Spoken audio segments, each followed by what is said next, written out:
Isang mapagpalang araw po sa inyong lahat, mga minamahal naming tagapakinig. Kumusta po ang inyong mga puso ngayon? Sana ay nasa mabuti kayong kalagayan, saan man kayo naroroon. Gaya ng dati, narito na naman ako upang hatiran kayo ng isang kwentong tiyak na kakatok sa inyong mga damdamin.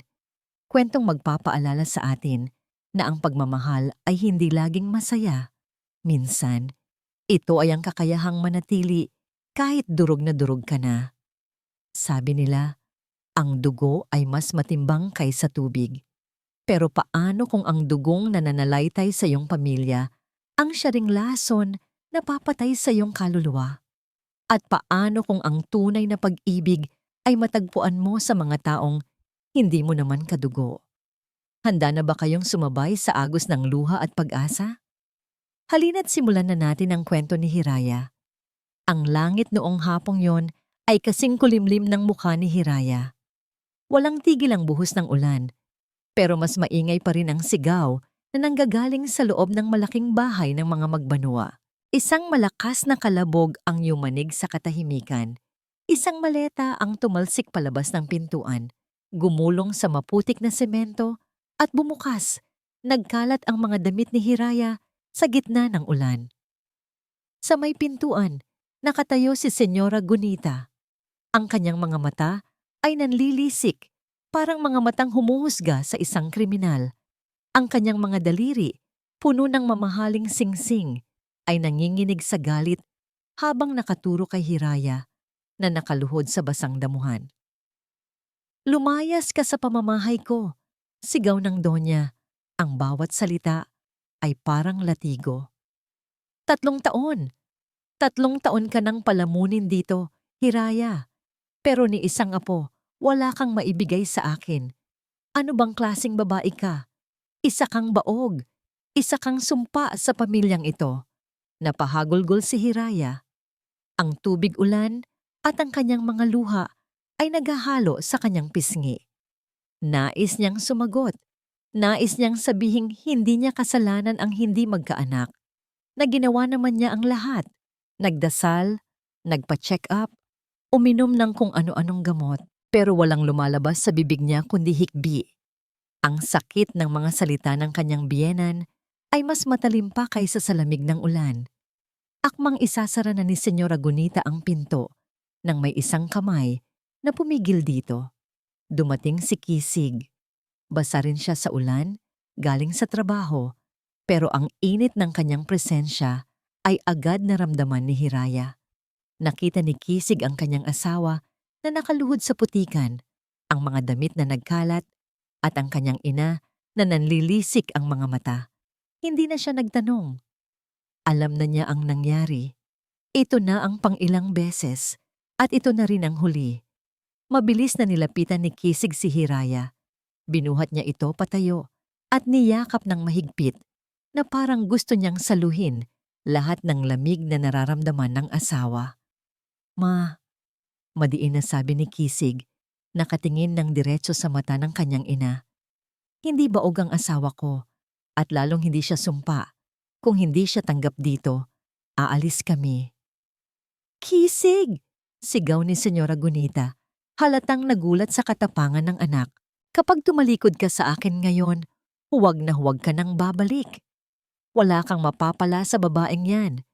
Tuyo ang kanyang sinapupunan. Tuyo rin ang magiging buhay niyo. Hindi na sumagot si Kisig. Marahan niyang pinulot ang mga damit ni Hiraya, isinilid muli sa maleta, at inakbayan ng asawa. "Tara na, Hiraya," bulong niya, puno ng lambing at kasiguraduhan. "Hahanap tayo ng lugar kung saan hindi ka iiyak." Umalis sila ng gabing iyon, dala lamang ang kaunting ipon at ang pagmamahalan nilang dalawa. Iniwan nila ang marangyang buhay sa mansyon ng mga magbanua, kapalit ng isang simpleng pangarap, ang kapayapaan. Napadpad sila sa San Agos, isang maliit at tahimik na bayan sa paanan ng bundok, malayo sa ingay ng syudad, malayo sa mapanghusgang mata ni Senyora Gunita. Dito, ang hangin ay amoy damo at lupa. Dito, ang mga tao ay ngumingiti, hindi dahil sa yaman, kundi dahil sa payak na pamumuhay. Sa tulong ng kakaunting naitabi ni Kisig, nakaupa sila ng isang maliit na bahay na gawa sa kahoy. May maliit na bakuran kung saan nagtanim agad si Hiraya ng mga gulay at bulaklak. Sa unang pagkakataon, matapos ang maraming taon, nakahinga siya ng maluwag. Isang araw, habang namamasyal sila sa bayan, napadaan sila sa isang lumang templo sa gilid ng bundok. Sabi ng mga matatanda, milagroso daw ang lugar na yon. Pumasok sila upang mag-alay ng panalangin. Isang matandang monghe ang lumapit sa kanila. Tinitigan nito ng matagal si Hiraya. Ang mga mata ng matanda ay parang nakakakita ng lampas sa pisikal na anyo. Hinawakan ng monghe ang kamay ni Hiraya at bumulong. May liwanag na parating, isang biyaya na matagal mo nang hinihiling. Napahawak si Hiraya sa kanyang tiyan, ang puso ay biglang bumilis ang tibok. Talaga po? Tumango ang matanda, pero dumaan ang isang anino sa mukha nito. Ngunit mag-ingat ka, anak. Ang tadhana ay mapaglaro. Ang kapalit ng malaking ligaya ay isang malalim na sugat. Ang liwanag ay may kasamang dilim. Hindi na inintindi ni Hiraya ang babala. Ang narinig lang niya ay ang salitang biyaya. Umuwi silang mag-asawa na puno ng pag-asa. Lumipas ang ilang linggo at nagsimulang makaramdam ng kakaiba si Hiraya. Madalas siyang mahilo sa umaga. Ang amoy ng pritong isda na paborito ni Kisig ay biglang naging masangsang para sa kanya. Kinakabahan man, bumili siya ng pregnancy test. Habang nasa loob ng banyo, nanginginig ang kanyang mga kamay. Nagdasal siya sa lahat ng santo, sa lahat ng anghel. Please, ibigay niyo na po ito sa akin. Kahit ito lang. Pagtingin niya sa puting stick, halos tumigil ang kanyang mundo. 2 guhit, positibo. Napaupo siya sa sahig ng banyo, humagulgol, pero hindi dahil sa sakit, kundi sa umaapaw na tuwa. Magiging ina na siya. Totoo ang sinabi ng monghe. Nagkamali si Senyora Gunita, hindi siya sumpa. May buhay sa loob niya. Kailangan niyang sabihin kay Kisig. Agad siyang tumayo, naghilamos, at naghanda ng masarap na hapunan. Umuwi si Kisig kanina, pero nagpaalam na lalabas saglit para bumili ng yelo at soft drinks sa bayan para sa hapunan nila. Naghintay si Hiraya sa may sala. Hawak-hawak niya ang pregnancy test sa kanyang palad. Paulit-ulit itong tinitignan para siguraduhing hindi panaginip. Inimadina niya ang mukha ni Kisig. Tiyak na iiyak din ito sa tuwa. Tiyak na yayakapin siya nito at sasabihing, "Sabi ko sa'yo ikaw lang sapat na." 1 oras ang lumipas. Wala pa si Kisig. 2 oras. Lumamig na ang tinolang manok na niluto niya. Nagsimulang kabahan si Hiraya. Ang San Agos ay maliit na bayan lang. Hindi dapat inaabot ng ganito katagal ang pagbili sa tindahan. Sinubukan niyang tawagan ang cellphone ni Kisig, pero cannot be reached ito. Pumunta siya sa bintana, nagbabaka sakaling matanaw ang ilaw ng motor ng asawa. At doon, nakita niya ang ilaw. Pero hindi ito ilaw ng motor ni Kisig. Ito ay matitingkad na ilaw na kulay pula at asul, umiikot, nakakasilaw. Huminto ang isang sasakyan ng pulis sa tapat ng kanilang gate. Kasunod nito ay ang ambulansya na walang wangwang, tahimik na parang kamatayan. Bumukas ang pinto ng gate. Pumasok ang isang pulis, tinanggal ang kanyang sombrero at yumuko habang naglalakad palapit sa pinto kung saan nakatayo si Hiraya. Nanigas si Hiraya. Ang hawak niyang pregnancy test ay mahigpit na nakakuyom sa kanyang palad. Pilit na kumakapit sa balita ng bagong buhay, habang sa harapan niya ay nagbabadya ang isang balita ng pagtatapos. Bago pa man magsalita ang pulis, naramdaman na ni Hiraya ang lamig na unang bumalot sa kanya noong gabing pinalaya siya sa mansyon. Pero ngayon, mas matindi, mas malalim. Dahil alam ng kanyang puso na ang katahimikang iyon ay hudyat ng isang katapusan. "Kayo po ba si Mrs. Hiraya Magbanua?" Tanong ng pulis sa mahinang boses. Halata sa tono nito ang awa, ang bigat ng balitang dala niya. Tumango si Hiraya. Hindi siya makapagsalita. Nanunuyo ang kanyang lalamunan. Ang kanang kamay niya ay mahigpit na nakakuyom sa pregnancy test. Pilit itong itinatago sa likuran na para bang ang pagtatago nito ay makakapagprotekta sa kanila sa masamang balita. Ikinalulungkot ko po. Yumuko ang pulis. Hindi makatingin ng diretso sa mata ni Hiraya. Ang asawa niyo po, si Mr. Kisig, nasagasaan po ang minamaneho niyang motor ng isang truck sa kabilang kalsada. Idineklarang dead on arrival sa ospital. Dead on arrival? 3 salita. Pero parang 3 bala na bumaon nang sabay-sabay sa dibdib ni Hiraya. Biglang tumigil ang ikot ng mundo. Nawala ang tunog ng mga kuliglig. Nawala ang ihip ng hangin. Ang tanging narinig lang ni Hiraya ay ang basag na tunog ng sarili niyang paghinga. Hindi! Nanginginig na bulong ni Hiraya. Ang nangiti sa kanyang mga labi kanina ay napalitan ng panginginig. Hindi totoo yan. Bumili lang siya ng yelo. May hapunan kami. Ipagdiriwang namin ang... Napatingin siya sa kamay niya sa 2 guhit sa stick. Magiging tatay na siya. Garalgal niyang sabi, tumataas ang boses, puno ng desperasyon. Hindi siya pwedeng mawala. Magiging tatay na si Kisig. Nangako siya. Nangako siya sa akin. Hindi na hinintay ni Hiraya ang sagot ng pulis. Kumaripas siya ng takbo palabas ng gate, patungo sa ambulansyang nakaparada. Mrs., huwag na po. Masakit po sa loob ang makikita nyo. Sigaw ng pulis na humabol sa kanya, pero huli na. Bumukas ang pinto sa likod ng ambulansya at doon, sa ilalim ng puting kumot na may bahid ng dugo, nakahiga ang katawan ng lalaking nangakong magiging sandalan niya habang buhay. Dahan-dahang hinila ni Hiraya ang kumot. Ang mukha ni Kisig, na kanina lang ay puno ng tawa bago umalis ng bahay. Ngayon ay maputla na, may mga galos, at nakapikit ng mariin. Ang kamay nito, na laging mainit humawak, ay nagyayelo na sa lamig. Kisig! Impit na tawag ni Hiraya. Hinawakan niya ang pisngi ng asawa. Gising na, mahal. Gising na. Nandito na ako. May good news ako sa'yo. Di ba hinintay mo to? Di ba sabi ng monghe may biyaya? Eto na yun, Kisig. Eto na. Huwag mo naman akong iwan sa ere, oh. Pero walang sumagot. Walang gumalaw. Ang katahimikan ng kamatayan ang tanging yumakap kay Hiraya. Sa sobrang bigat ng sakit, parang hinugot ang lahat ng lakas sa tuhod ni Hiraya. Bumagsak siya sa sementadong kalsada. Kasabay ng pagbagsak ng kanyang katawan ay ang pagbitaw ng kanyang kamay sa pregnancy test.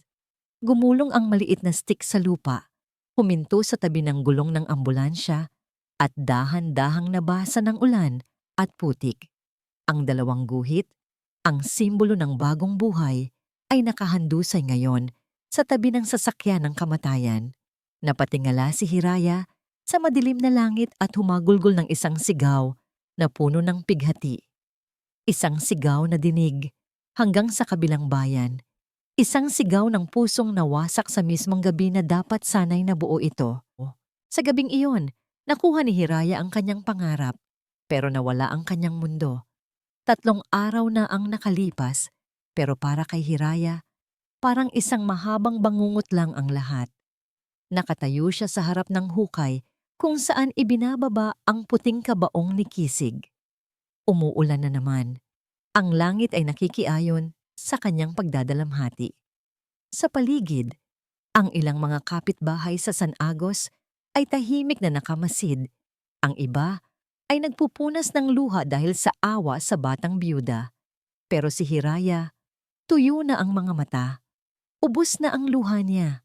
Ang tanging nararamdaman na lang niya ay ang manhid na sakit sa kanyang dibdib at ang proteksyon ng kanyang kamay sa kanyang tiyan.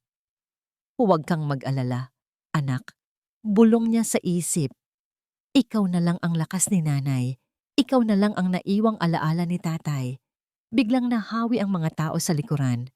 Isang itim at makintab na sasakyan ang huminto sa putikan. Bumukas ang pinto at lumabas si Senyora Gunita. Suot ang mamahaling itim na damit at malaking salamin. Napapalibutan ng mga bodyguards na may dalang payong. Hindi siya pumunta para magluksa. Pumunta siya para maningil. Dire-diretsyong naglakad ang Donya papunta kay Hiraya. Ang tunog ng kanyang takong ay parang martilyo na bumibiyak sa katahimikan ng libingan. Ikaw, nanginginig na duro ni Senyora Gunita kay Hiraya. Ikaw ang may kasalanan nito. Bago pa makaiwas si Hiraya, isang malakas na sampal ang dumapo sa kanyang pisngi. Napaluhod siya sa putikan sa lakas ng impact. Nagulat ang mga tao. May mga nagbulungan. Pero walang nangahas lumapit dahil sa takot sa mga armadong bodyguard. Pinatay mo ang anak ko. Sigaw ng Donya na para bang nawawala na sa sarili. Kung hindi dahil sa pesteng pagmamahal niya sa'yo, buhay pa sana si Kisig. Ikaw ang malas. Ikaw ang nagdala ng kamatayan sa pamilya namin. Hindi po. Hikbi ni Hiraya habang pilit na tumatayo. Hawak pa rin ang kanyang tiyan. Mahal na mahal ko po ang asawa ko. Mahal? Kung mahal mo siya, sana hindi mo siya inilayo sa akin. Sana hindi mo siya dinala sa liblib na lugar na ito para lang mamatay ng walang dignidad. Lumapit palalo si Senyora Gunita. Ang muka ay puno ng puot. At huwag kang umasa na may makukuha ka kahit 5 duling mula sa yaman ng mga magbanwa. Wala kang karapatan. Wala kang silbi. Sa gitna ng sigawan at emosyon, biglang nakaramdam ng matinding kirot si Hiraya sa kanyang puson. Mas masakit pa ito sa sampal. Mas masakit pa sa mga salita. Nanlaki ang kanyang mga mata. Napahawak siya ng mahigpit sa kanyang tiyan. Aray! Daing niya. May mainit na likido na dumaloy sa kanyang binti. Tumingin siya sa ibaba. Sa kanyang puting bestida, unti-unting kumalat ang mantsa ng matingkad na pula. Dugo. Ang anak ko. Bulong ni Hiraya. Ang boses ay basag na basag. Tulong. Tulungan niyo ako. Nakita ni Senyora Gunita ang dugo. Saglit na natigilan ang Donya. Nakita niya ang takot sa mata ni Hiraya. Pero sa halip na awa, isang malamig na ngisi ang gumuhit sa labi ng matanda. Tignan mo nga naman, sabi ni Gunita nang may diin. Kahit ang langit, ayaw na magkaroon ng dugtong ang sumpa mo. Mabuti na yan. Mabuti nang mawala ang lahat ng bakas ng pagkakamali ng anak ko. Napadapa si Hiraya sa lupa. Pilit na sinasalo ang dugo. Gamit ang kanyang mga kamay, nagmamakaawa sa hangin, nagmamakaawa sa Diyos. Huwag po. Huwag ang anak ko. Kisig, tulungan mo ako. Huwag mong kunin ang baby natin. Pero nagdilim ang paningin ni Hiraya. Ang huli niyang narinig ay ang tunog ng ulan at ang papalayong yapak ng kanyang biyenan.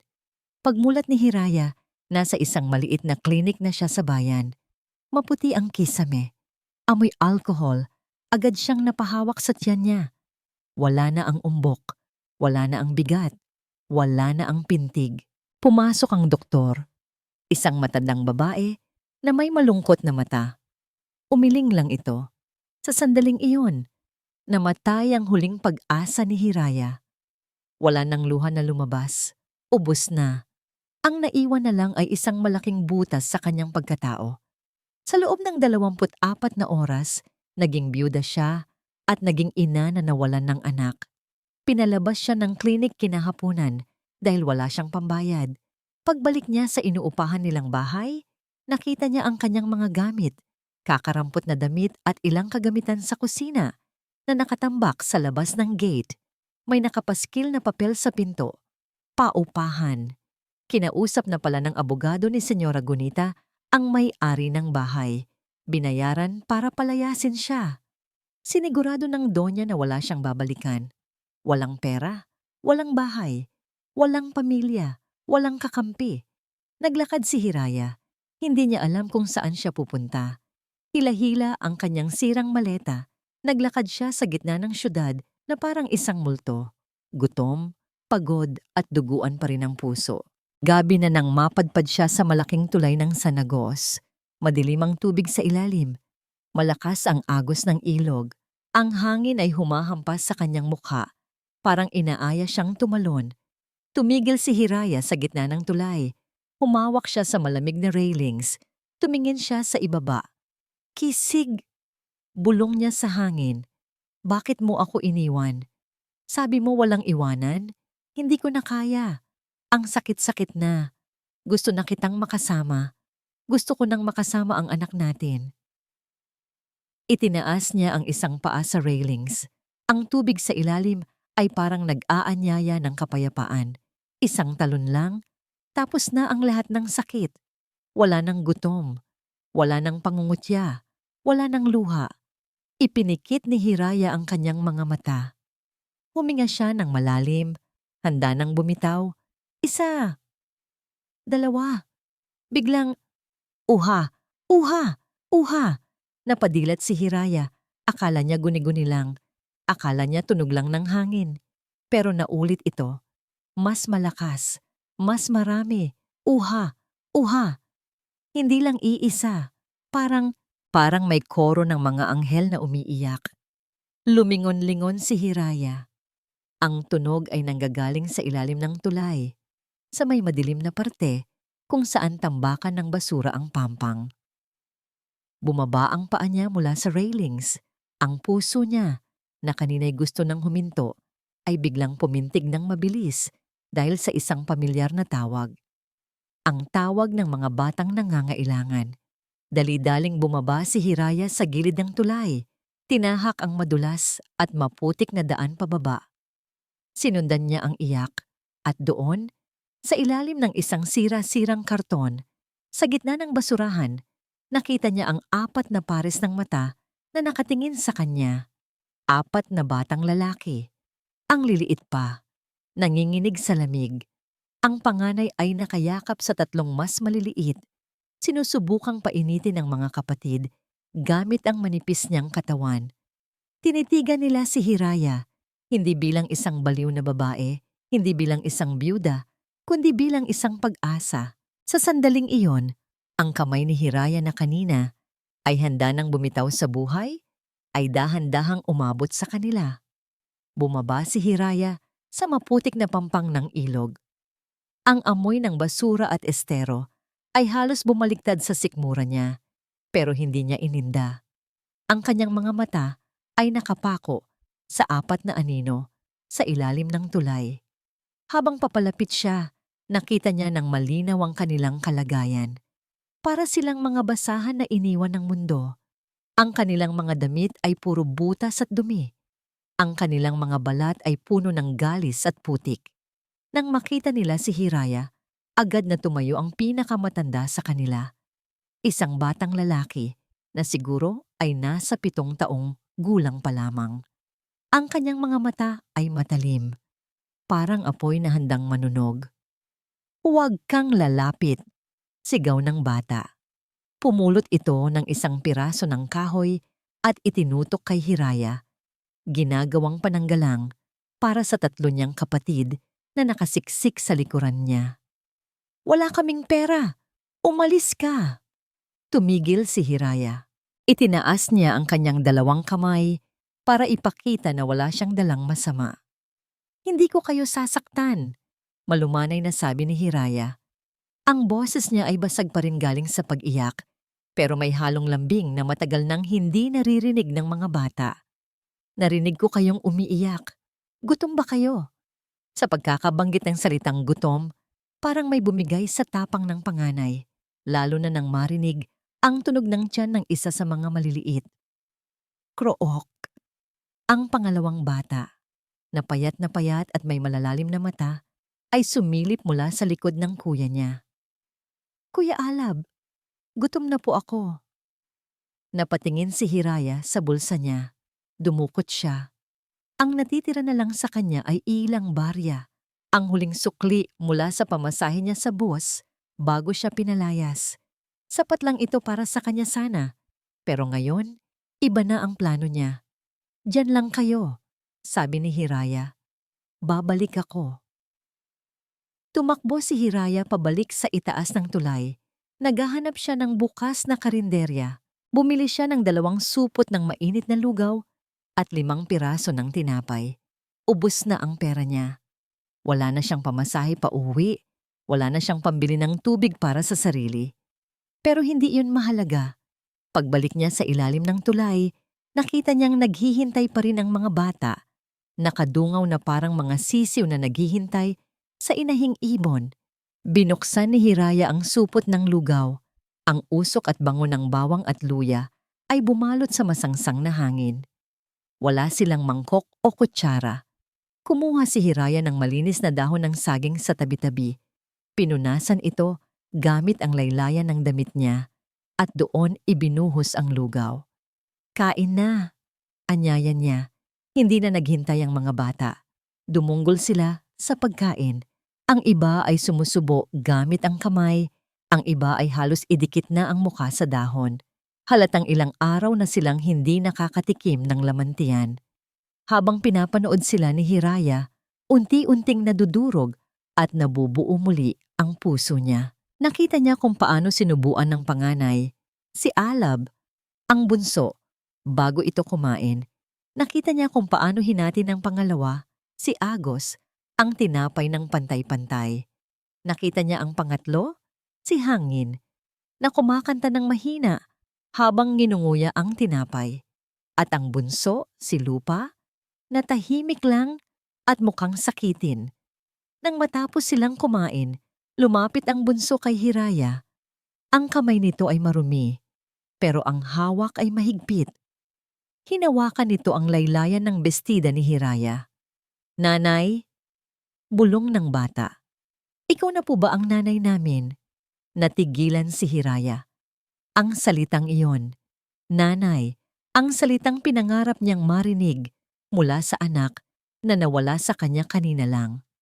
Tumingin siya sa langit, sa mga bituin na nagsisimula ng sumilip pagkatapos ng ulan.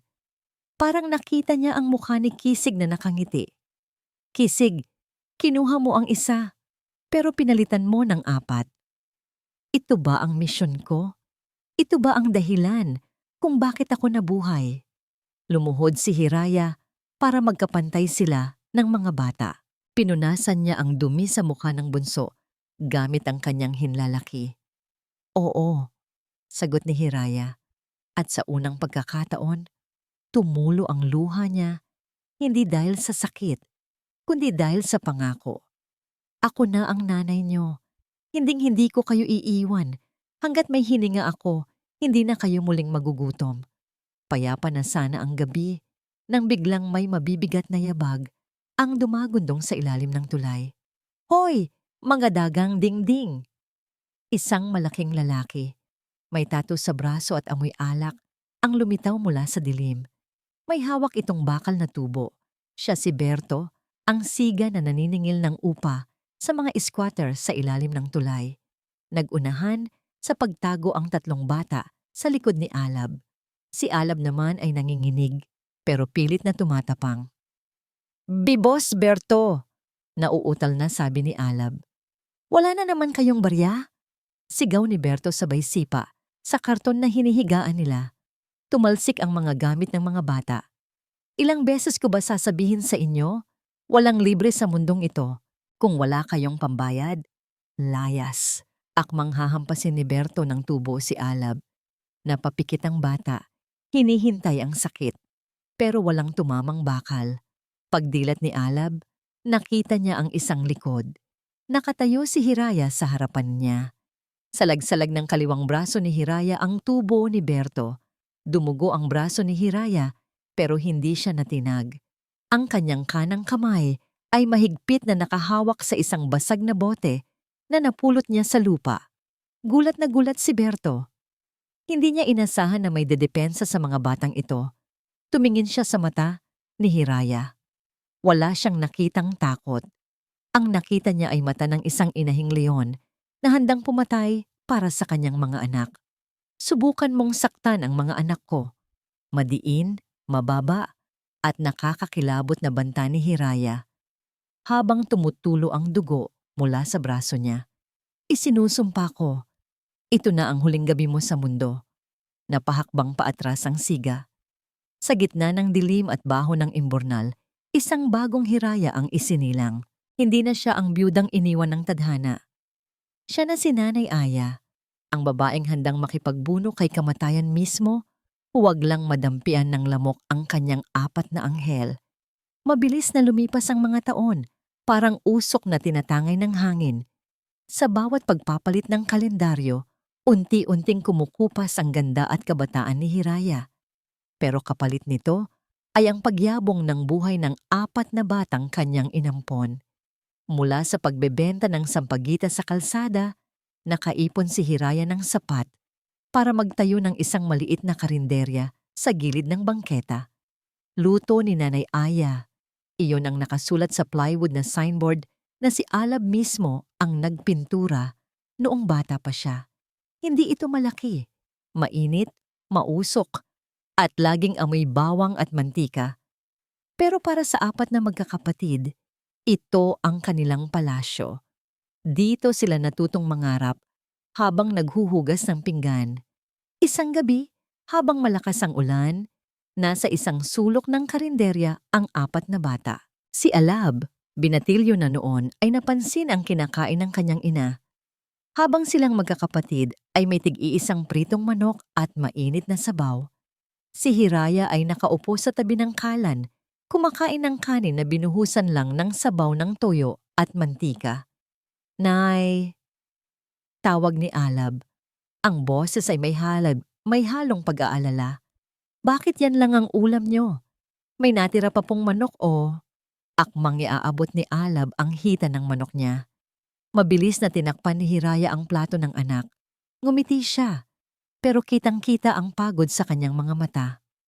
"Huwag na anak, busog na busog pa ako. Ang dami kong natikman na luto kanina habang nagtitimpla. Sa inyo na yan. Kailangan nyo ng lakas para sa exam bukas." Sinungaling. Alam ni Alab na sinungaling ang nanay niya. Alam niyang simula umaga, tubig lang ang laman ng tiyan nito. Pero alam din niyang hindi ito papayag na magutom sila. Kinagabihan, nagising si Agos, ang pangalawa. Nakita niya si Hiraya na nakaupo sa harap ng maliit na altar kung saan naroon ang lumang litrato ni Kisig.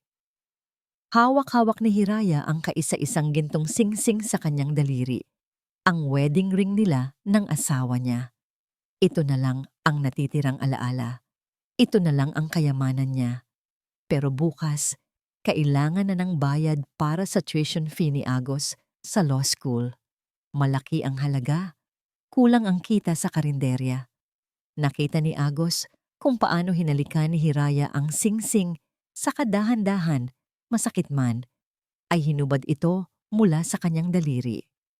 "Patawad, Kisig," bulong ni Hiraya sa hangin habang tumutulo ang luha. "Pero mas kailangan ito ng mga bata kaysa sa daliri ko. Ang pangako ko sa'yo, tutuparin ko. Magiging abogado ang anak natin." Kinabukasan wala na ang singsing sa kamay ni Hiraya. Pero hawak na ni Agos ang resibo ng kanyang tuition fee. Niyakap ni Agos ang ina ng mahigpit, nangako sa sarili na balang araw, papalitan niya ang singsing na yon ng buong mundo. At dumating nga ang araw na yon. Ang pawis, luha at dugo ni Hiraya ay nagbunga. Ang maliit na karinderya ay napuno ng diploma.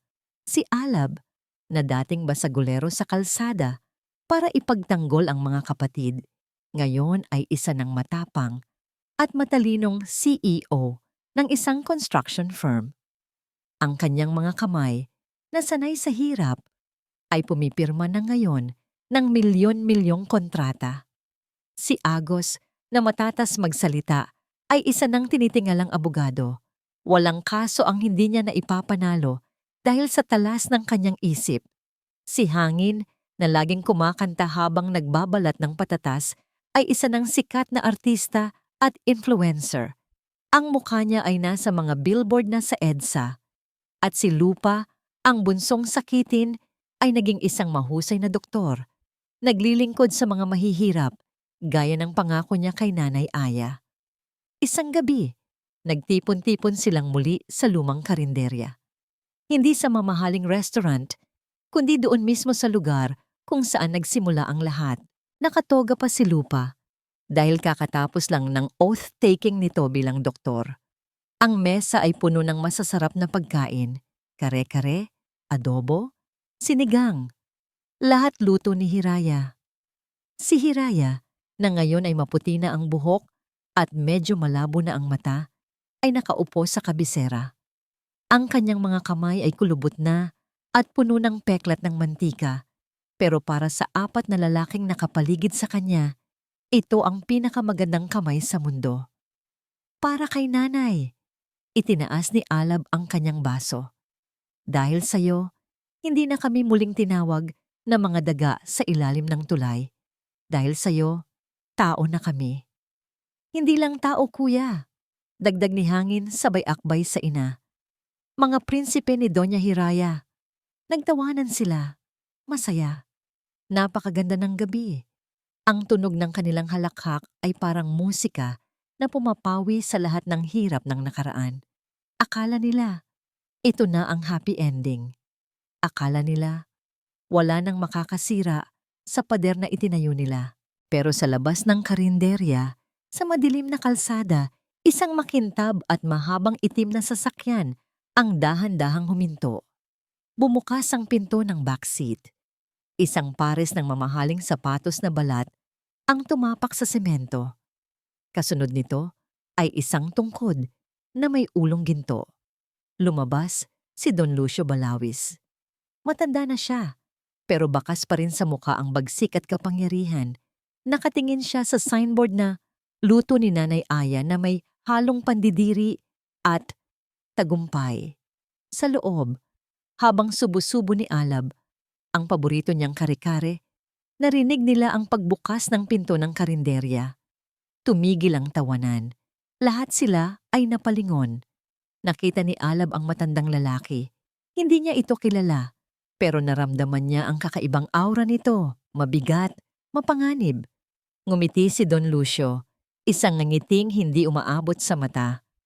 Magandang gabi. Bati ng Don sa malalim na boses.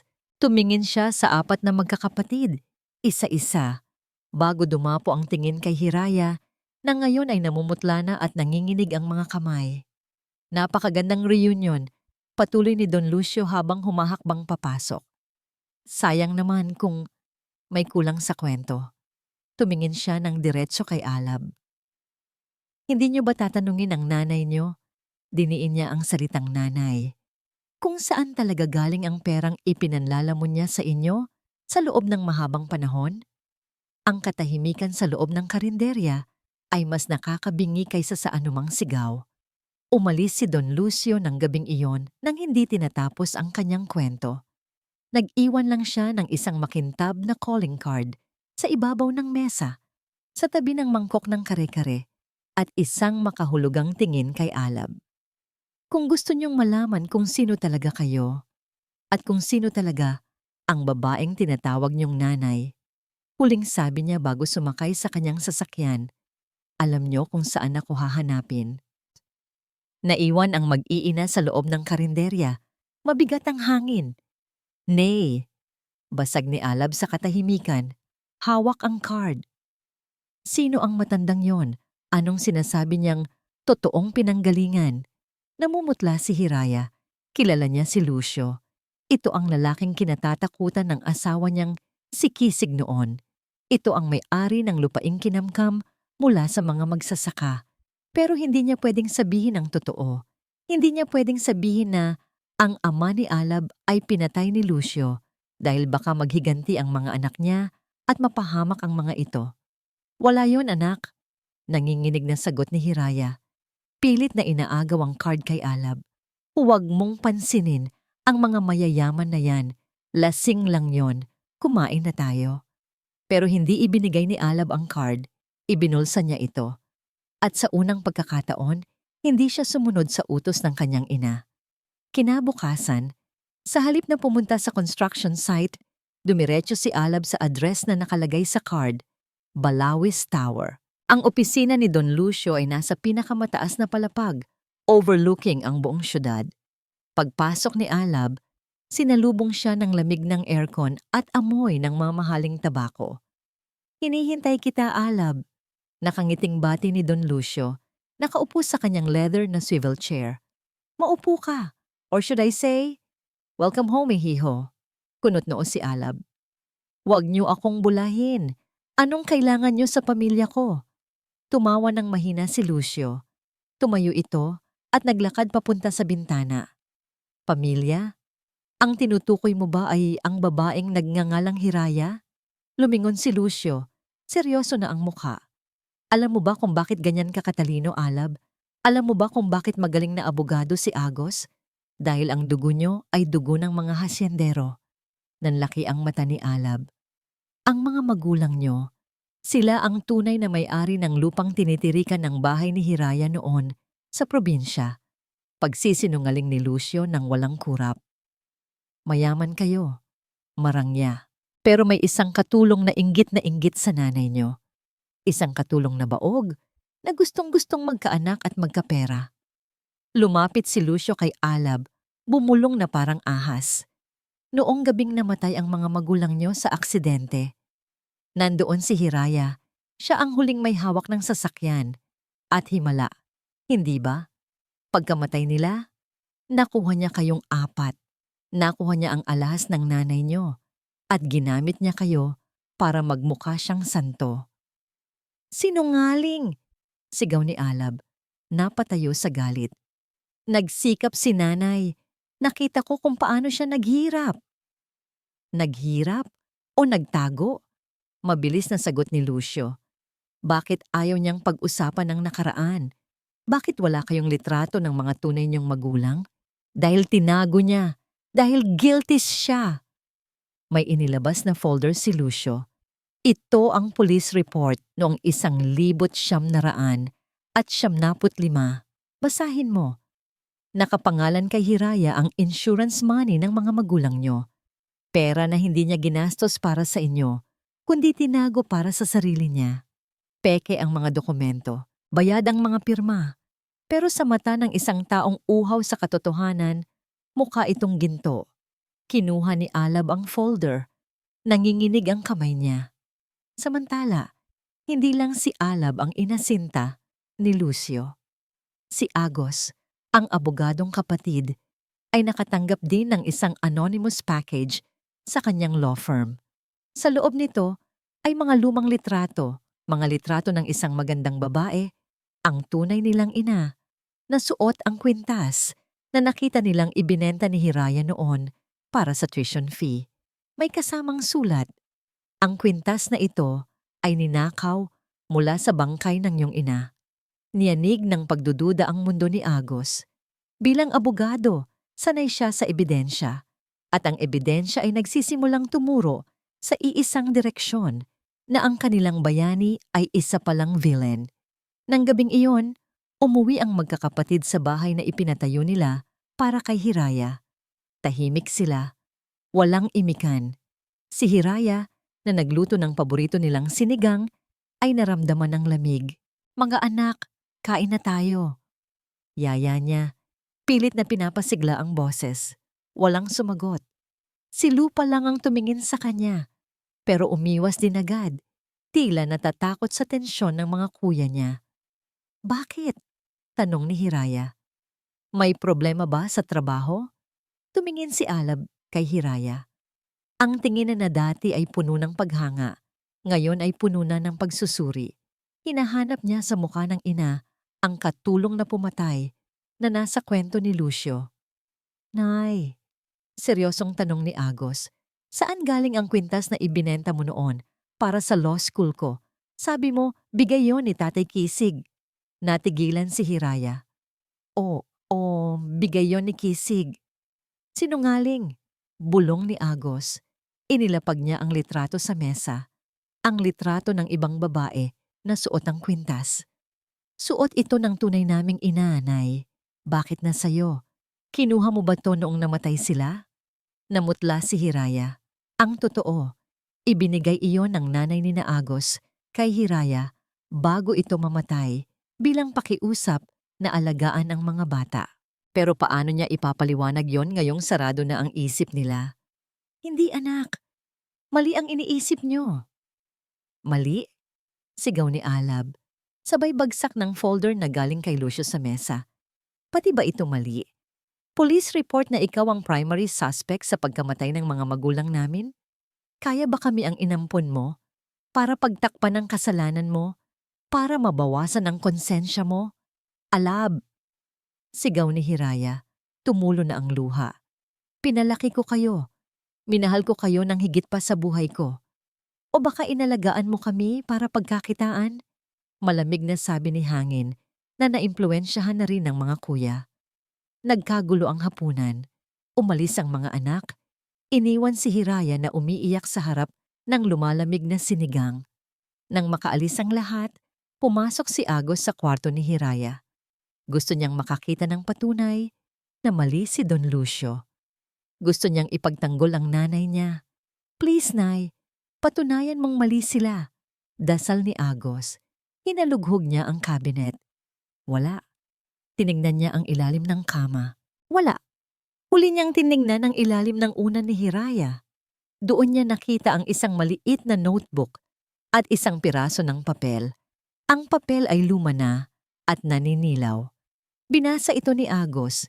Ito ay isang sulat na pineke at ipinaselit ni Don Lucio sa pamamagitan ng isang bayarang katulong kanina lang. Ang nakasulat, Kisig, patawarin mo ako. Kailangan kong gawin yon sa mga magulang nila. Kailangan natin ng pera. Aalagaan ko ang mga batang ito bilang kabayaran sa buhay na kinuha ko. Bumagsak ang mundo ni Agos. Nanginig ang kanyang tuhod. Ang papel ay nalukot sa kanyang kamao. Ang huling hibla ng tiwala ay naputol.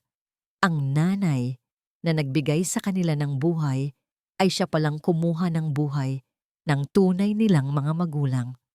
Sa labas ng pinto, narinig ni Agos ang paghikbi ni Hiraya. Pero sa pagkakataong ito, hindi awa ang naramdaman niya. Ang naramdaman niya ay puot, dalisay at nakapapasong puot. Sa loob ng isang pribadong kwarto, sa law firm ni Agos, mabigat ang hangin. Walang bintana ang nakabukas. Tanging ang ilaw lang ng lampshade ang tumatanglaw sa mukha ng 4 na magkakapatid. Nasa gitna ng mesa ang ebidensya, ang sulat na nakuha ni Agos sa ilalim ng unan ni Hiraya at ang police report na galing kay Don Lucio. Basahin niyo, utos ni Agos. Ang boses ay malamig, walang emosyon. Iyon ang boses na ginagamit niya sa korte kapag alam niyang panalo na siya. Pero sa pagkakataong ito, siya ang talo. Kinuha ni Alab ang papel. Habang binabasa niya ang pekekeng pag-amin ni Hiraya, unti-unting kumuyom ang kanyang kamao hanggang sa malukot ang dulo ng papel. Kaya pala, bulong ni Alab, ang mga mata ay namumula sa pinaghalong galit at sakit. Kaya pala, hindi niya tayo dinala sa mga pulis noong nakita niya tayo. Kaya pala itinago niya tayo sa liblib na lugar. Hindi dahil gusto niya tayong iligtas, kundi dahil tinatago niya tayo para hindi mabuking ang krimen niya. Kuya, sigurado ba tayo dito? Singit ni Lupa ang bunso. Siya lang ang medyo nag-aalinlangan. Si Nanay Aya to, ang babaeng nagbenta ng sarili niyang dugo para may pambili tayo ng gamot noong nagkadengge ka. Posible bang pagpapanggap lang ang lahat ng yon? Lupa, gumising ka! Sigaw ni Hangin na ngayon ay umiiyak na. Artista ako. Alam ko kung kailan umaarte ang isang tao. Baka nga ang galing niya eh. Baka kaya niyang umiyak on cue. Pero ang ebidensya, hindi nagsisinungaling. Ang sulat na to, sulat kamay niya to. Tumayo si Agos. Naglakad siya paikot sa mesa. Ang tawag dito sa batas ay guilt complex. Inalagaan niya tayo hindi dahil mahal niya tayo, kundi dahil takot siya sa karma. Tayo ang penance niya. Tayo ang kabayaran sa kasalanan niya sa mga tunay nating magulang. Tumingin si Agos sa mga kapatid niya. Ngayon, tatanungin ko kayo, Hahayaan ba nating ang pumatay sa mga magulang natin ay siya ring kikilalanin nating ina habang buhay? Katahimikan, matagal na katahimikan, hanggang sa tumayo si Alab. Hinampas niya ang mesa. Bukas ang birthday ko, sabi ni Alab. Ang boses ay parang yelo. At bukas, tatapusin natin ang palabas na ito. Samantala, sa bahay abala si Hiraya. Madaling araw pa lang ay gising na siya. Ngayon ang kaarawan ng panganay niya, si Alab. Kahit masama ang loob ng mga anak niya nitong mga nakaraang araw, naniniwala si Hiraya na lilipas din iyon. Tampuhan lang to. Isip niya habang naghihiwa ng sibuyas. Walang anak na matitiis ang nanay ng matagal. Nagluto siya ng espesyal na kare-kare, ang paborito ni Alab. Gumawa rin siya ng leche flan. Wala siyang katulong sa bahay dahil gusto niyang ang bawat hiwa, bawat halo, ay galing sa kamay niya. Ito ang wika ng pagmamahal niya. 10:00 ng umaga, suot ang kanyang pinakamagandang bestida na luma na pero malinis. Binitbit ni Hiraya ang mga Tupperware ng pagkain. Sumakay siya ng taxi papunta sa Magbanua Construction Firm, ang kumpanya ni Alab. Mabigat ang mga dala niya at sumasakit ang kanyang rayuma, pero baliwala ito. Sabik na siyang makita ang anak. Sabik na siyang yakapin ito at sabihing, "Happy birthday, anak! Bati na tayo." Pagdating niya sa building, hinarang siya ng guard sa lobby. "Ma'am, bawal po umakyat kung walang appointment," sabi ng guard. "Ako ang nanay ni Sir Alab nyo." Ngiti ni Hiraya, itinaas ang mga Tupperware. "May dala akong sorpresa para sa kanya." Nagkatinginan ang mga guard. May tinawagan sila sa radyo. Maya-maya, tumango ang isa. "Sige po, ma'am. Nasa boardroom daw po sila sa 20 floor." Tuwang-tuwa si Hiraya. Sumakay siya ng elevator. Inaayos niya ang kanyang buhok sa salamin. "Kailangan presentable ako para sa anak ko." Pagbukas ng elevator sa 20 floor, tahimik ang hallway. Dinig niya ang mga boses mula sa boardroom sa dulo. Naglakad siya palapit. Nakaawang ng kaunti ang pinto. Akmang itutulak na niya ang pinto at sisigaw ng surprise nang marinig niya ang boses ni Alab. Hindi ito galit, ito ay tumatawa. Sumilip si Hiraya sa awang ng pinto at ang nakita niya ay dumurog sa kanyang puso ng pino. Nasa loob ang 4 niyang anak, sina Alab, Agos, Hangin at Lupa. Nakaupo sila sa paligid ng mahabang mesa. May mga mamahaling pagkain, steak, wine, caviar, pero hindi yun ang masakit. Ang masakit ay kung sino ang nakaupo sa kabisera. Si Don Lucio Balawis, nakaupo ito sa pwesto na dapat ay para sa ama. At sa tabi nito, nakaakbay si Alab, hawak ang isang baso ng wine. "Cheers para kay Papa Lucio," sigaw ni Hangin. "Salamat sa pagbubukas ng mata namin sa katotohanan." "Mabuhay ang tunay na pamilya," sagot ni Agos. Si Lupa lang ang nakayuko, pero hindi ito tumututol. Nanigas si Hiraya sa kinatatayuan niya. Ang mga Tupperware na hawak niya ay biglang bumigat na parang bato. Ang init ng kare-kare ay hindi na niya maramdaman dahil sa lamig na bumalot sa buong katawan niya. Tinatawag nilang Papa ang demonyong sumira sa buhay niya, ang lalaking pumatay sa asawa niya. Hindi kinaya ni Hiraya. Nabitawan niya ang isang Tupperware. Blag! Bumagsak ito sa sahig. Tumapon ng kare-kare. Ang kulay orange na sarsa ay kumalat sa makintab na tiles ng hallway. Napalingon ang lahat ng nasa loob ng boardroom. Nakita nila si Hiraya, nakatayo sa labas nanginginig, habang ang paboritong ulam ni Alab ay nasa paanan niya. Parang basurang natapon. Dahan-dahang tumayo si Alab. Nawala ang ngiti sa labi nito. Pinalitan ito ng isang tingin na puno ng pandidiri. Lumabas si Alab ng kwarto, tinapakan ang natapon na kare-kare at tumigil sa harap ng kanyang ina. "Anak!" Bulong ni Hiraya. Nangingilid ang luha. "Happy birthday?" Tinitigan siya ni Alab mula ulo hanggang paa. Pagkatapos, tumingin siya sa mga guard na kakahabol lang. "Guard, Malamig na utos ni Alab. Bakit niyo pinapasok ang babaeng ito? Hindi ba sinabi ko sa inyo? Lumapit siya sa mukha ni Hiraya at bumulong ng madiin. Sapat para marinig ng ina ang bawat letrang papatay sa kanya. Napatay na ang nanay ko? Parang sinaksak si Hiraya. Hindi ng kutsilyo, kundi ng katotohanan na ang batang pinalaki niya, ang batang pinakain niya ng sarili niyang bahagi kapag kulang ang ulam, ay tinatakwil na siya ngayon. Sa likod ni Alab, nakita ni Hiraya si Don Lucio na nakangisi habang humihit-hit ng tabako. Ang usok ay parang anyo ng demonyong nagwagi. Guard, ilabas niyo ang pulubing yan. Dagdag pa ni Alab sabay talikod.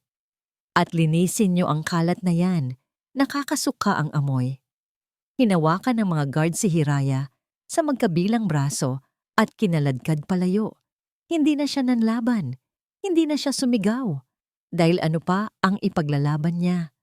Ang 4 na anghel na sinagip niya sa ilalim ng tulay ay naging mga demonyo na ngayon sa itaas ng tore. Umuwi si Hiraya sa bahay. Hindi, mali. Umuwi siya sa labas ng bahay. Pagdating niya galing sa opisina ni Alab, nakakandado na ang malaking gate ng mansyon na ipinatayo ng mga anak niya. Ang susi niya, hindi na gumagana. Pinalitan na ang seradura. Nagsimulang bumuhos ang ulan. Tila ba hindi na tumigil ang langit sa pag-iyak simula noong araw na namatay si Kisig. Ngayon, basang-basa na naman si Hiraya. Nakatayo sa harap ng rehas, nanginginig, gutom, at duguan ng puso. Hinintay niya sila. Alam niyang uuwi sila. Gabi na nang dumating ang magagrang sasakyan. Una si Alab, sunod si Agos, tapos sina Hangin at Lupa. Pagbaba nila ng sasakyan sa driveway, nakita nila si Hiraya na nakakapit sa rehas ng gate, parang basang sisiw. Anak! Alab! Agos! Tawag ni Hiraya. Ang boses ay paos na kakasigaw. Papasukin niyo ako. Nilalamig na si nanay. Pero hindi binuksan ni Alab ang gate para papasukin siya. Binuksan niya ito para maglabas ng basura. Naglakad si Alab palapit sa gate. May hila-hila siyang isang maleta, ang lumang maleta ni Hiraya. Iyon ang parehong maleta na dala niya noong pinalayas siya ng biyena niya. Maraming taon na ang nakakaraan. Binuksan ni Alab ang maliit na pinto ng gate. Kunin mo to, sabi ni Alab, sabay hagis ng maleta sa paanan ni Hiraya. Tumalsik ang putik sa binti ng matanda. Aano to, anak?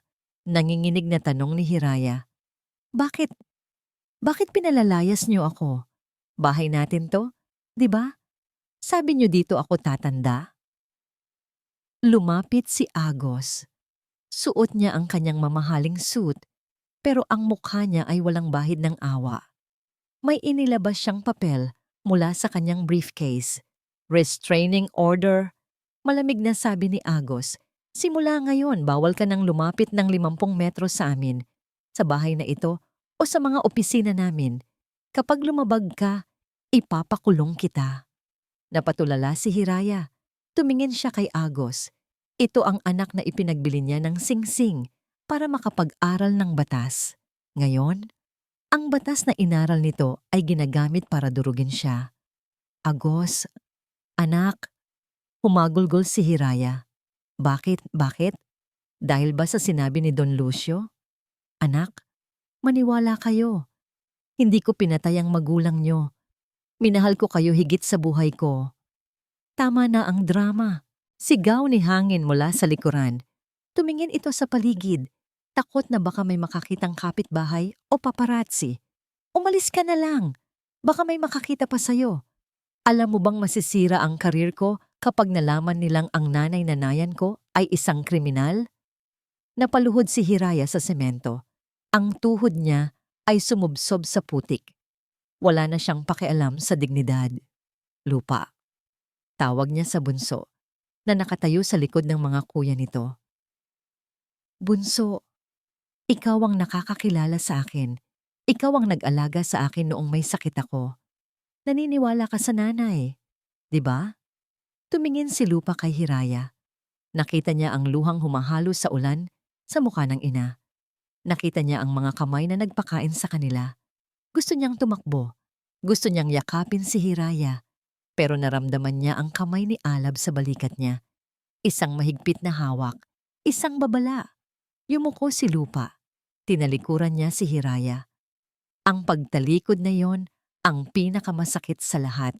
Ang bunso, ang kanyang baby, ay sumunod na rin sa agos ng puot. Parang awa niyo na. Pagsusumamo ni Hiraya, gumapang siya palapit sa sapatos ni Alab. Akmang hahawakan ito. Hindi ko kailangan ng bahay. Hindi ko kailangan ng pera.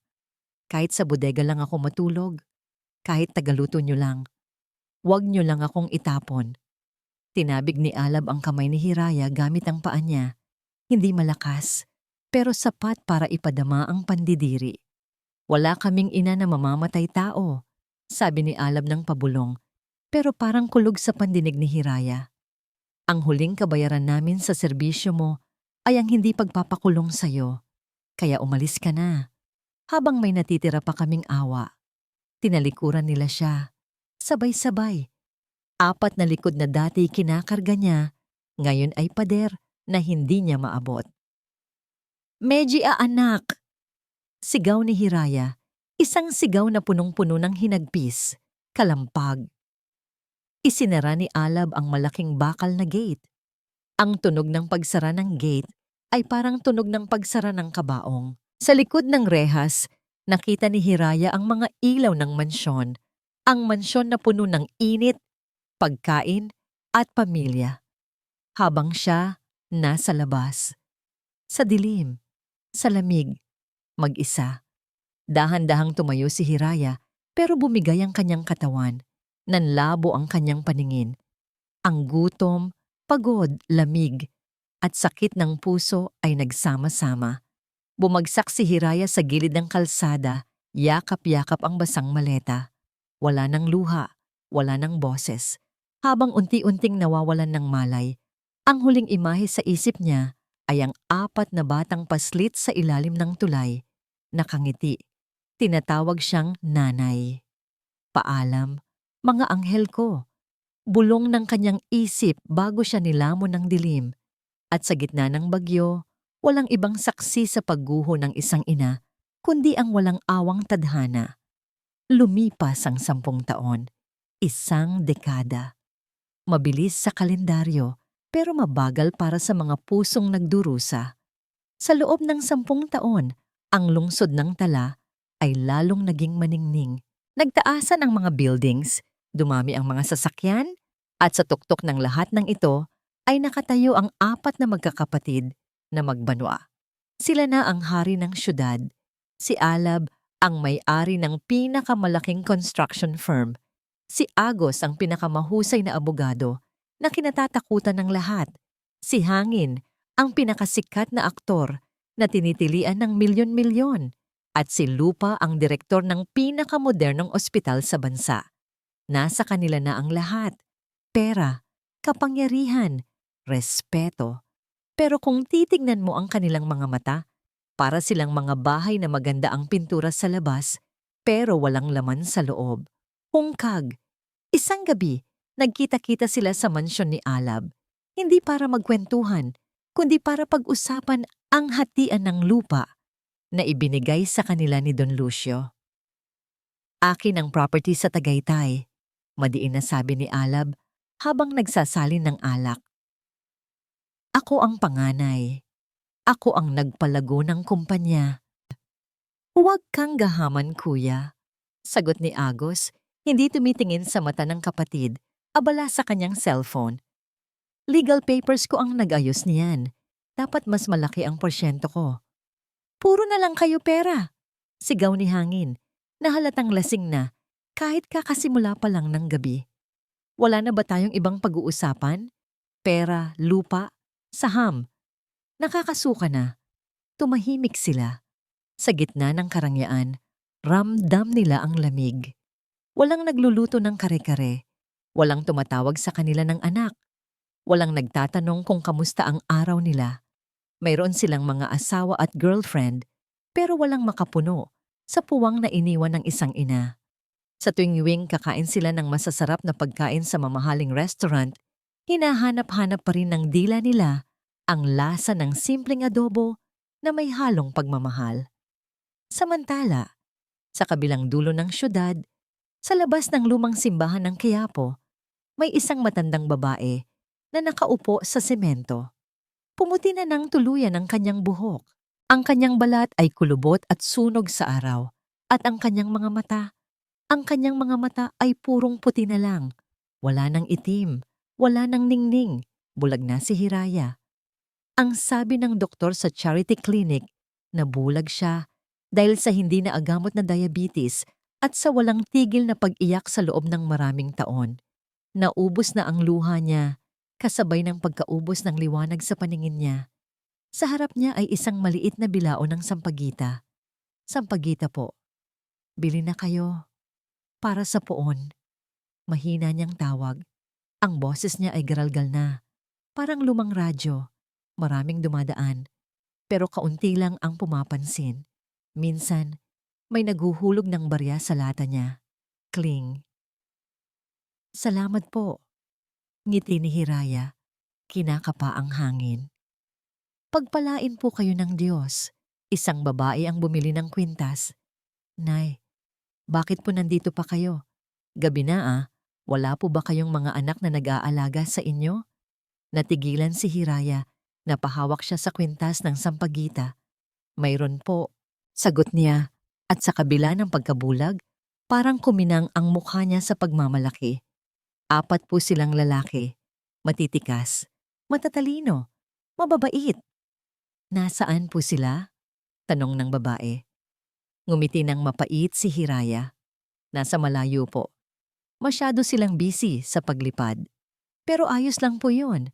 Basta masaya sila. Basta hindi sila nagugutom. Ayos lang ako dito. Hindi siya nagsumbong. Hindi siya nagalit. Sa kabila ng lahat, ang tanging dasal niya gabi-gabi sa harap ng simbahan ay hindi para bumalik ang paningin niya, kundi para gabayan ang 4 na anak na nagtakwil sa kanya.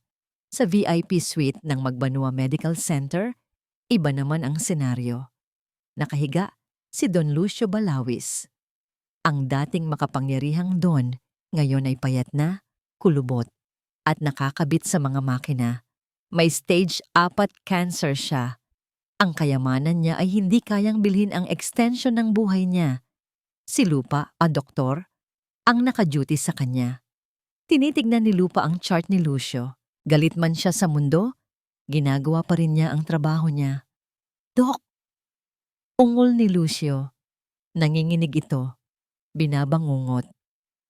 Nandito ako, Papa Lucio, sabi ni Lupa. Hawak ang kamay ng matanda. Umalis kayo. Umalis kayo. Sigaw ni Lucio sa kanyang pagtulog. Pinapawisan ito ng malapot. Huwag! Huwag niyo akong hilahin sa impyerno. Papa, kumalma ka. Panaginip lang yan. Inilapit ni Lupa ang mukha niya para ayusin ang oxygen mask. Biglang dumilat si Lucio. Nanlaki ang mata nito. Hinawakan niya ng mahigpit ang braso ni Lupa. Ang higpit ay hindi pang tao, kundi higpit ng isang kaluluwang takot na takot sa kabilang buhay. Lupa! Hagok ni Lucio. Nakikita ko sila, ang mga magulang niyo. Kumunot ang noo ni Lupa. Dahil sa gamot lang yan, Papa. Hindi! Sigaw ni Lucio umiiyak. Nandito sila. Sinisingil nila ako. Lupa! Patawarin mo ako. Nagsinungaling ako. Natigilan si Lupa. Bumilis ang tibok ng puso niya. Anong ibig mong sabihin? Si Hiraya. Nahihirapang bigkas ni Lucio. Si Hiraya. Wala siyang kasalanan. Parang huminto ang oras sa loob ng kwarto. Anong sinabi mo? Bulong ni Lupa. Nanginginig ang boses. Ako. Pag-amin ng matanda. Habang tumutulo ang luha sa gilid ng mata. Ako ang pumutol ng preno ng sasakyan ng magulang niyo noon. Gusto ko ang lupa nila. At si Hiraya, siya ang nagligtas sa inyo.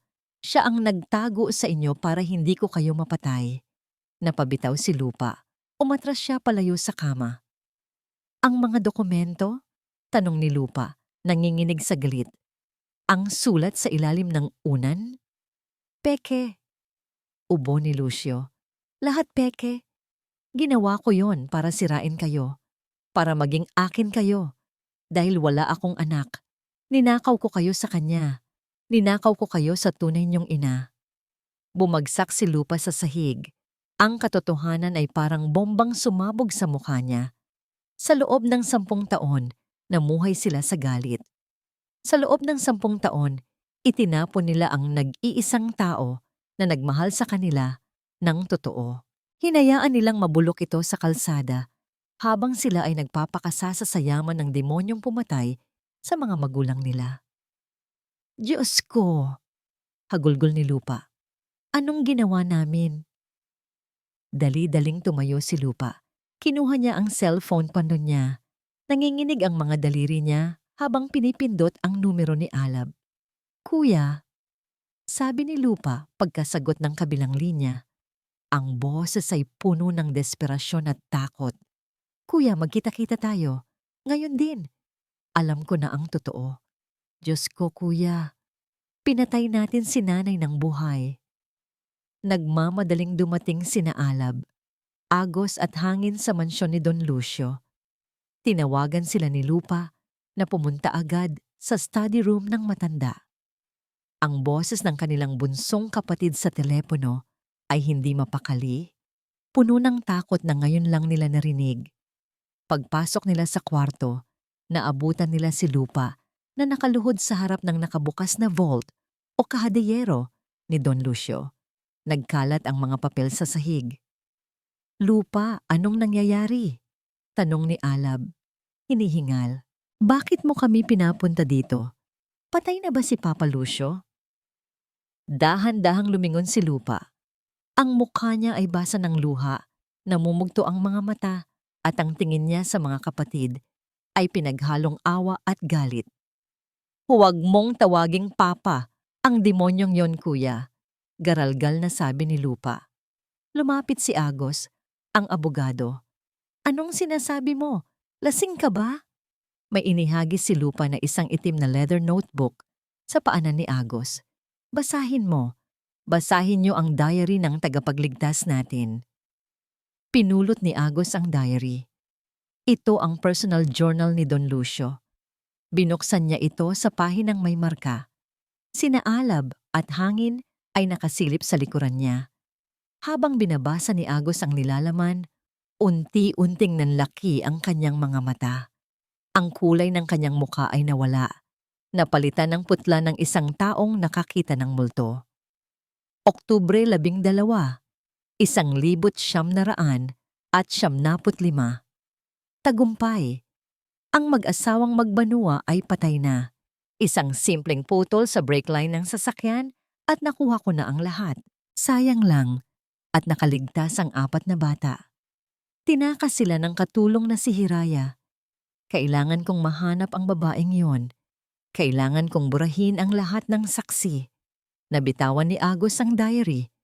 Parang napaso ang kanyang mga kamay. Hindi.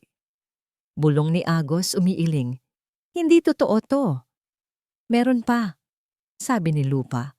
Sabay abot ng isang envelope. Ang original police report at ang mga sulat na binayaran niya para pekein ang pirma ni Nanay Aya. Kinuha ni Alab ang envelope. Sa loob nito, nakita niya ang mga litrato ng tunay nilang mga magulang, mga litrato na puno ng dugo, kuha sa crime scene, at sa likod ng litrato may sulat kamay si Lucio, collateral damage. At sa pinakailalim ng vault, may isang maliit na kahot. Binuksan ito ni Hangin. Laman nito ay isang pamilyar na bagay, isang pares ng hikaw at isang kwintas. Ito yung kwintas. Nanginginig na sabi ni Hangin. Ito yung kwintas na nasa litrato ng tunay nating nanay. Yung kwintas na akala natin ninakaw ni Nanay Aya. Pero nandito, nasa vault ni Lucio, nakatago. Ibig sabihin, Hindi kailanman hinawakan ni nanay ang mga alahas na ito. Ibig sabihin, ang perang ipinamuhay natin, ang perang ipinang-aral natin. Napaupo si Agos sa sahig. Ang kanyang matalas na isip bilang abogado ay bumigay sa bigat ng katotohanan. Ang mga tuhod niya ay nanghina. Tila hindi na kayang buhatin ang bigat ng kanyang konsensya. Ang sing-sing, bulong ni Agos habang sunod-sunod ang patak ng luha sa kanyang pisngi.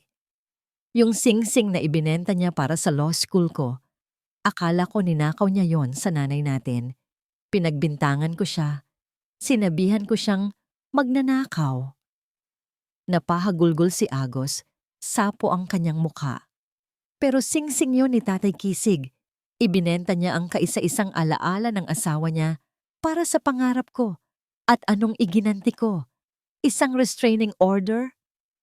Isang nakakabinging katahimikan ang bumalot sa kwarto bago ito basagin ng isang sigaw na punong-puno ng galit at sakit. Ah! Hinampas ni Alab ang estante ng mga alak sa gilid ng kwarto. Crash! Nagkalat ang bubog at alak sa sahig. Dumugo ang kamao ni Alab, pero hindi niya ininda. Mas masakit ang dumudugo niyang puso. Niloko tayo! Sigaw ni Alab habang sinasabunutan ang sarili, parang nababaliw. Naniwala tayo sa kanya. Naniwala tayo sa demonyong pumatay sa mga magulang natin. At dahil sa kanya tinapon natin ang nanay. Biglang bumaha ang mga alaala sa isip ni Alab. Naalala niya ang gabing iyon, 10 taon na ang nakakaraan. Ang ulan, ang panginginig ni Hiraya sa lamig, ang pagmamakaawa nito. Kahit sa bodega lang ako matulog, huwag niyo lang akong itapon. At ang ginawa niya, tinabig niya ang kamay nito. Tinapakan niya ang kare-kare, naluto nito. Tinawag niya itong kriminal. Anong ginawa natin? Hagulgol ni Hangin, na ngayon ay nakasandal sa pader. Unti-unting dumudulas paupo. Kuya, anong ginawa natin kay nanay? Pinabayaan natin siyang mamatay sa gutom habang tayo nagpapakasasa dito? Lumapit si Lupa kay Alab. Hinawakan niya ang kwelyo ng kuya niya at niniyugyug ito. 10 taon, kuya. Umiiyak na sumbat ni Lupa. 10 taon siyang nasa labas. 10 taon siyang walang matirhan. 10 taon natin siyang pinatay sa isip natin habang siya ang nagbigay ng buhay sa atin. Siya ang sumalo ng tubo para sa'yo. Siya ang nagbenta ng dangal para makakain tayo. Tumingin si Alab kay Lupa. Ang mukha ng matapang na CEO ay puno ng uhog at luha, parang isang batang nawawala. Buhay pa ba siya? Tanong ni Alab. Ang boses ay nanginginig sa takot. Takot na baka huli na ang lahat. Lupa. Sabihin mo, buhay pa si nanay? Umiling si Lupa. Tumutulo ang luha. Hindi ko alam kung nasaan siya ngayon. Pero may nagsabi sa akin, huli siyang nakita sa Quiapo. Nagtitinda ng sampagita. At kuya, humugot ng hininga si Lupa bago bitawan ang huling bombang dudurog sa kanila. Bulag na daw siya. Nabulag daw siya kakaiyak sa pangungulila sa atin. Bulag? Parang piniga ang puso ni Alab. Parang tinatanggalan siya ng hininga. Wala nang nag-aksaya ng oras. Walang nagpaalam. Sabay-sabay silang tumakbo palabas ng mansyon ni Lucio. Iniwan nila ang mga ebidensya, iniwan ang yaman, iniwan ang pride. Sumakay sila sa sasakyan ni Alab. Pinaharurot ito ni Alab ng mabilis. Walang pakialam sa traffic light. Walang pakialam sa batas. Walang pakialam sa mundo. Isa lang ang nasa isip nila. Nanay, hintayin mo kami. Parang awa mo na, hintayin mo kami. Sa salamin ng sasakyan, nakita nila ang kanilang mga sarili, hindi bilang mga CEO, abogado, o artista, kundi bilang 4 na batang paslit. Na minsan ay iniligtas ng isang anghel, at ngayon ay desperadong humahanap ng paraan para makabawi, kahit alam nilang hindi sapat ang habambuhay na pagluhod para bayaran ang 10 taong impyerno na ibinigay nila sa kanya. Ang biyahe papuntang Quiapo ay parang biyahe papuntang impyerno. Ang bawat pulang ilaw sa traffic ay parang paghatol. Ang bawat busina ng sasakyan ay parang pangungutya. Nasa manibela si Alab. Ang mga kamay ay mahigpit na nakakapit na halos mamuti na. Si Agos ay nasa shotgun seat, walang tigil sa pagtawag sa kanyang mga contact, mga pulis, mga investigador, binibigyan ng deskripsyon ng kanilang ina.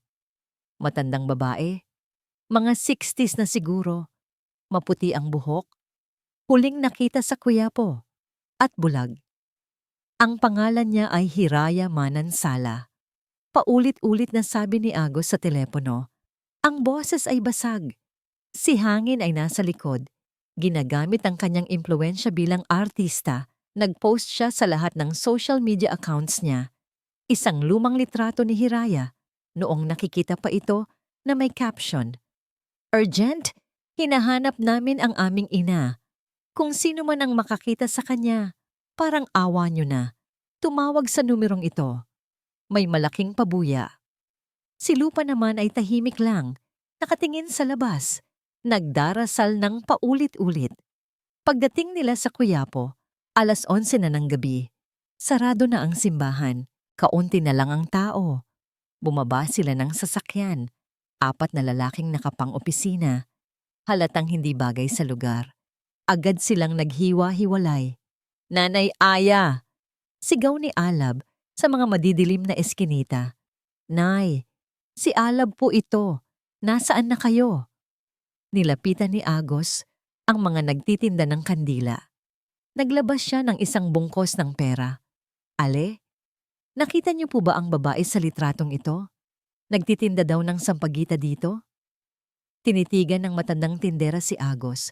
Pagkatapos ay dinuraan niya ang semento sa tabi ng paa ni Agos. Oo, kilala ko si Aya. Matabang na sagot ng tindera. 10 taon ko nang kasama yan dito. Pero bakit ngayon nyo lang siya hinahanap? Ngayong sikat na kayo. Ngayong mayayaman na kayo. Mga wala kayong utang na loob. Iniwan nyo ang nanay nyo sa kalsada para mabulag. Parang sinampal si Agos. Walang nagawa ang pera niya. Walang nagawa ang pagiging abogado niya. Sa mata ng mga taong ito, isa lang siyang anak na walang kwenta. Samantala, si Lupa ay pumasok sa isang maliit na health center. Nagtanong-tanong siya sa mga nurse. Oo, Doc, sabi ng isang nurse. Pasyente namin si Nanay Hiraya. Diabetes. Malala na. Minsan dinadalhan namin siya ng pagkain. Ang lagi niyang kinukwento, ang 4 daw niyang anak.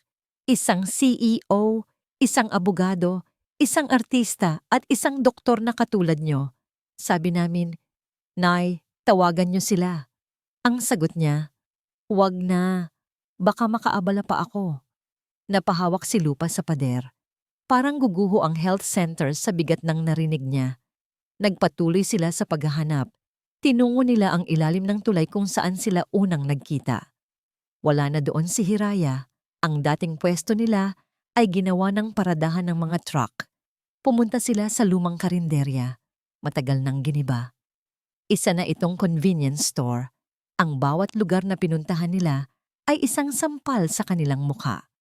Ang lahat ng alaala ni Hiraya ay binura na ng panahon, binura ng sarili nilang paglimot. Madaling araw na, pagod na sila, gutom, at nawawalan na ng pag-asa. Nagkita-kita sila muli sa tapat ng simbahan. Umupo sila sa hagdanan. 4 na matagumpay na lalaki, pero ngayon, mukha silang mga pulubi. Wala na siya. Bulong ni Alab. Sapo ang kanyang ulo. Huli na tayo. Baka patay na siya. Huwag kang magsalita ng ganyan, kuya. Sigaw ni Hangin na umiiyak na naman. Biglang nag-ring ang cellphone ni Hangin. Isang unknown number. Dali-dali niya itong sinagot. Hello? Hello? Sino to? Sir Hangin? Sabi ng isang boses ng dalagita sa kabilang linya. Fan niyo po ako. Nakita ko po yung post niyo sa Facebook.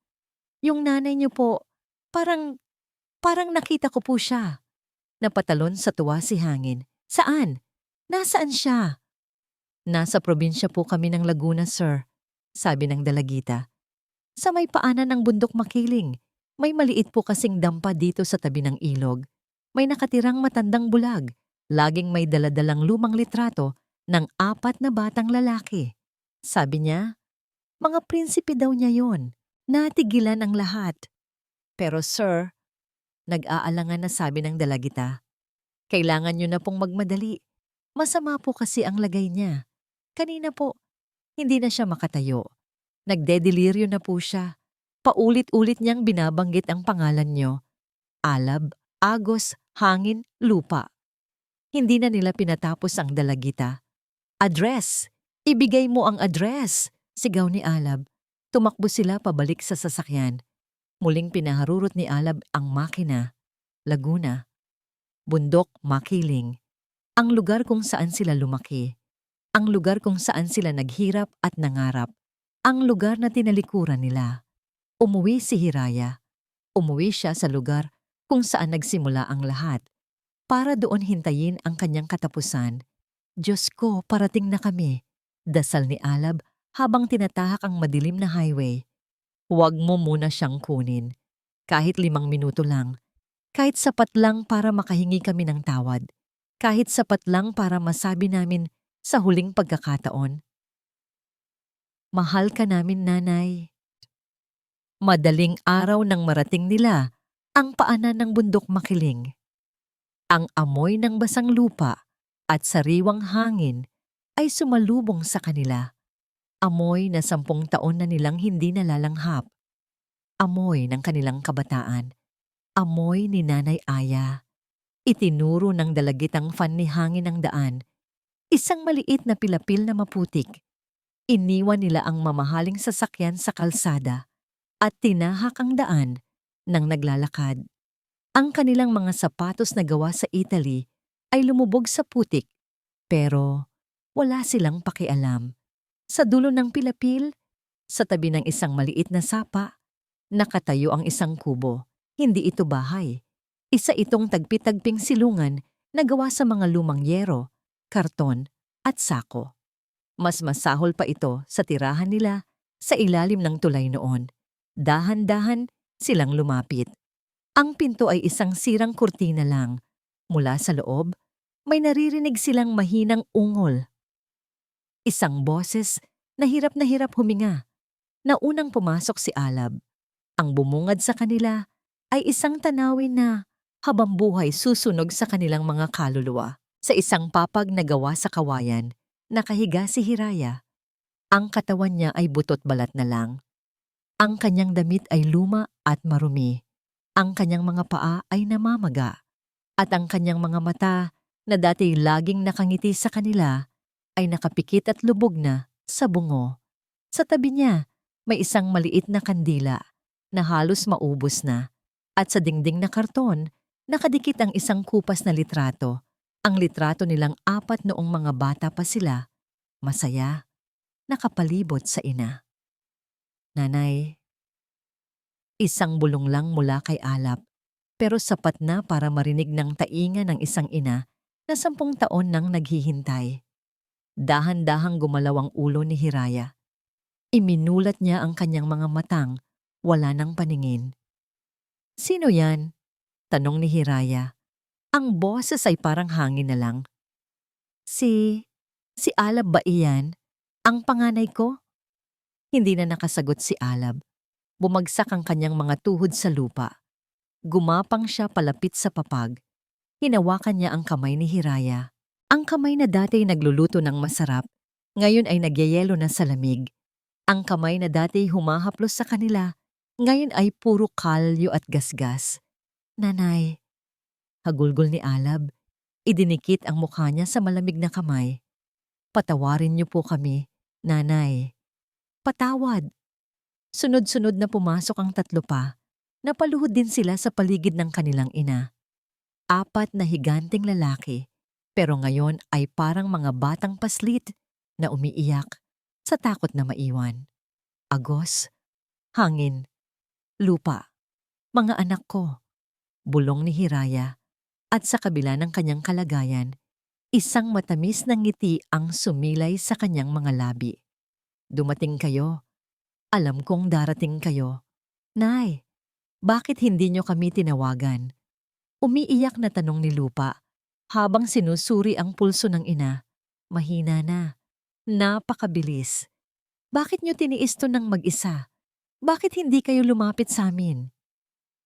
Sinubukan ni Hiraya na abutin ang mukha ni Alab. Kinapa niya ito. Ang dating pisngi ng bata ay may magaspang na balbas na ngayon. Kasi, hirap na sabi ni Hiraya. Alam kong galit kayo. Ayokong makaabala. Hindi, Nay. Hindi kami galit. Sigaw ni Hangin. Nagkamali kami. Niloko kami. Patawarin niyo kami sa pagiging tanga namin. Patawarin niyo kami sa pagiging masama naming mga anak. Shhh! Sabi ni Hiraya, inilagay ang daliri sa labi ni Hangin na parang pinapatahan ito noong bata pa. Walang masamang anak, ang isang ina. Tumingin si Lupa sa mga kuya niya. Kailangan natin siyang dalhin sa ospital. Ngayon na. Akmang bubuhatin ni Alab si Hiraya pero umiling ang matanda. Huwag na anak, bulong ni Hiraya. Pagod na si nanay. Gusto ko na lang magpahinga dito. Huminga siya ng malalim. Gutom ba kayo? Natigilan silang apat. Sa bingit ng kamatayan, ang una pa ring inisip ni Hiraya ay kung kumain na ba ang mga anak niya. Ang tanong na yon, ang tuluyang bumasag sa natitirang tibay sa kanilang mga puso. Humagulgol sila ng sabay-sabay, isang yak ng pagsisisi na hindi na mabubura kailanman. Hindi po kami gutom, Nay, sagot ni Alab, pilit nang ngumingiti sa gitna ng pag-iyak. Busog na busog po kami sa pagmamahal niyo. Isang pagmamahal na hindi namin pinahalagahan. Hinawakan ni Hiraya ang kamay ng apat niyang anak. Pinagsama-sama niya ito. Maging mabuti kayo. Ha? Sabi niya. Ang hininga ay paunti-unti nang nawawala. Alagaan niyo ang isa't isa. Mahal na mahal ko kayo. Nanay, huwag po. Huwag muna. Sigaw ni Agos. Huwag niyo kaming iwan. Hindi pa kami nakakabawi. May ipapatayo pa kaming palasyo para sa inyo. Bibilan ka pa namin ng bagong singsing. Nay, parang awa mo na. Ngumiti si Hiraya sa huling pagkakataon. Isang ngiti ng kapayapaan.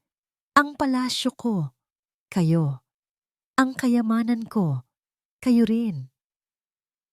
At sa pagbigkas ng mga salitang yon, dahan-dahang bumagsak ang kanyang kamay. Ang huling pintig ng pusong nabuhay para sa iba ay tuluyan ng huminto. Nawala na ang nanay nila. Sa loob ng madilim at maliit na kubo, ang tanging maririnig na lang ay ang walang katapusang hagulgol ng apat na lalaking mayaman sa lahat ng bagay, maliban sa isang bagay na hindi na maibabalik ng anumang pera sa mundo, ang yakap ng isang ina. Ang libing ni Hiraya Manansala ay hindi simple. Ito ang pinakamalaki at pinakapinag-usapang libing sa kasaysayan ng lungsod ng Tala.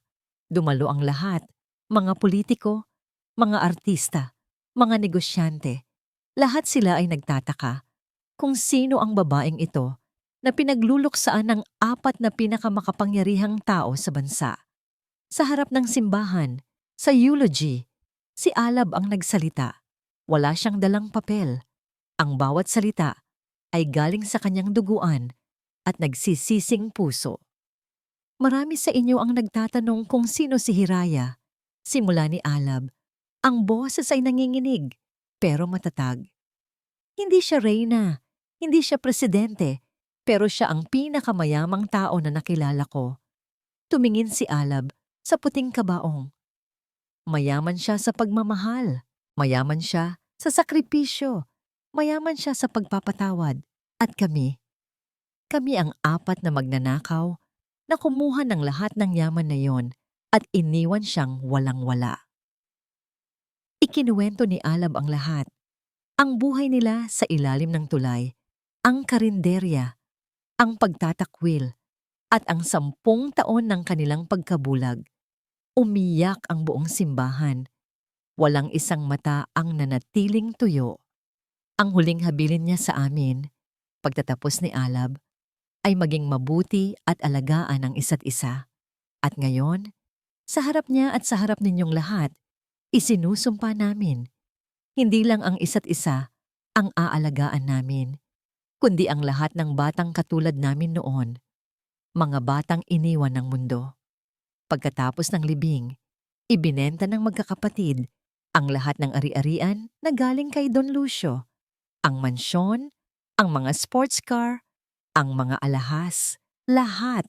Ang perang nalikom, kasama ang sarili nilang yaman, ay ginamit nila para ipatayo ang isang malaking gusali sa mismong lugar kung nasaan ang lumang karinderya. Hindi ito opisina, hindi ito mall. Ito ay isang bahay ampunan, ang pinakamalaki at pinakamaganda sa buong bansa. Ang pangalan, Hiraya Memorial Ashram. Sa harap ng gate, may isang malaking estatwa.